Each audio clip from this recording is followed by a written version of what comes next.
if somebody called you nigga, you knock them out, no matter what. No questions asked. Don't even hesitate. You supposed to, and they would tell you, hey man, anybody call you nigga, knock them out. Well, the thing is, usually when you do that, you go to jail. You can't prove somebody called you a nigga unless it's recorded and it's like your word against, but if somebody's laying on the ground, you just assaulted somebody. It's no different than if you go to a football game and somebody does a cheap shot and you hit them back, who gets ejected? The jail is full of black men who were baited by a word and had to follow the rules. We got to follow the rules, right? So anybody call you nigga, you get knocked out. But here's the point.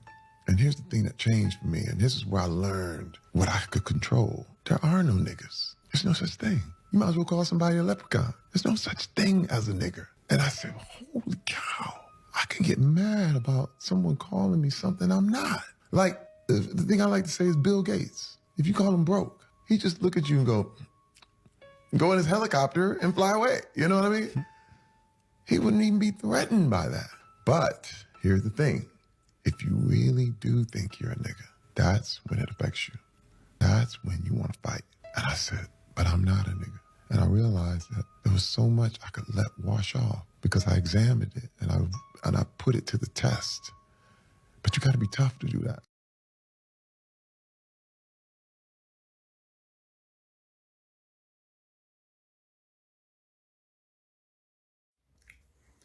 Terry Crews said that he's seen many black men, many black guys serving time over simple words.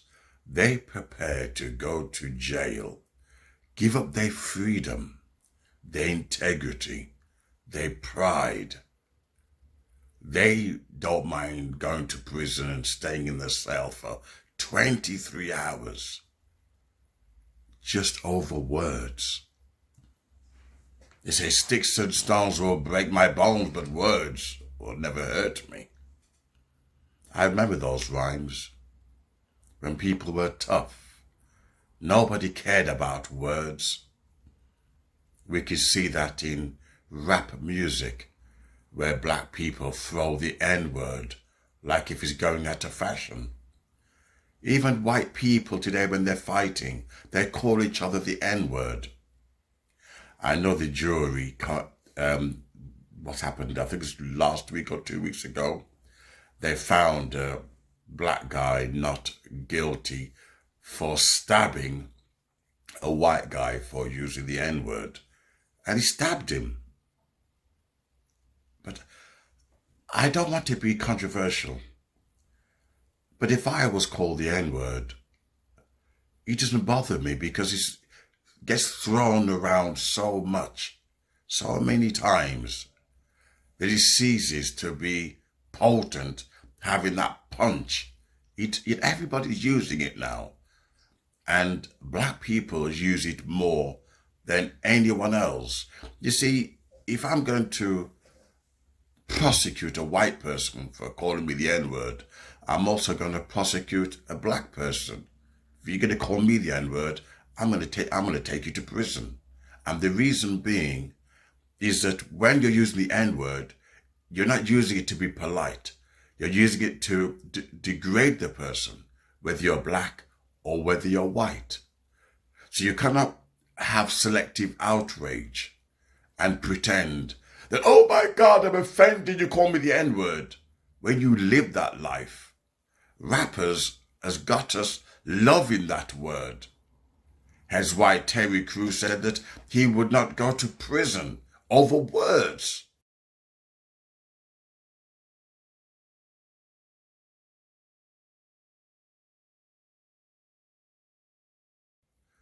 When the N-word is a fashion.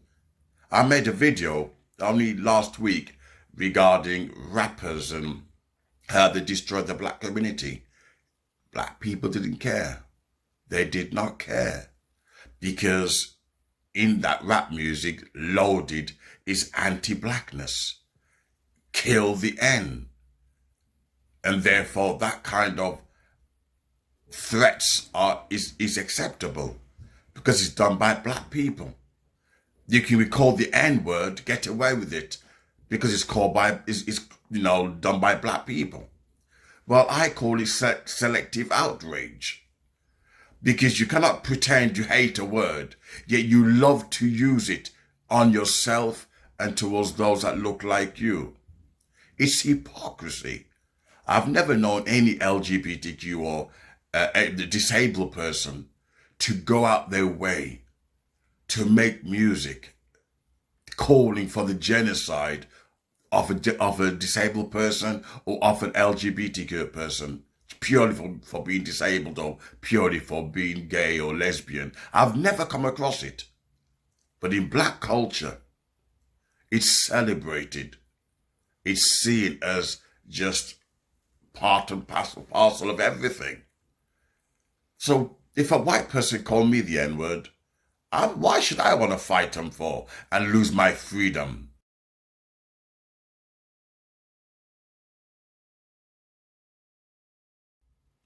It doesn't make sense to me. Why would I want to go to prison, over the N-word? It's illogical. Unless there's somebody in prison that's enticing you, there's something there that you're missing out on. But I agree with Terry Crews. My freedom is more important, especially when the N-word is selective outrage. If we don't like it, we don't use it. Simple as.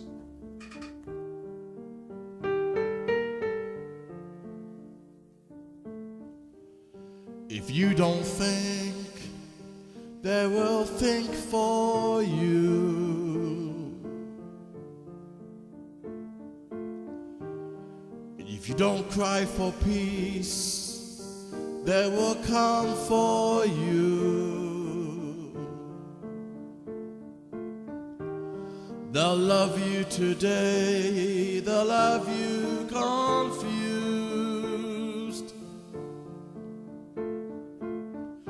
If you don't cry for justice, they will come for you.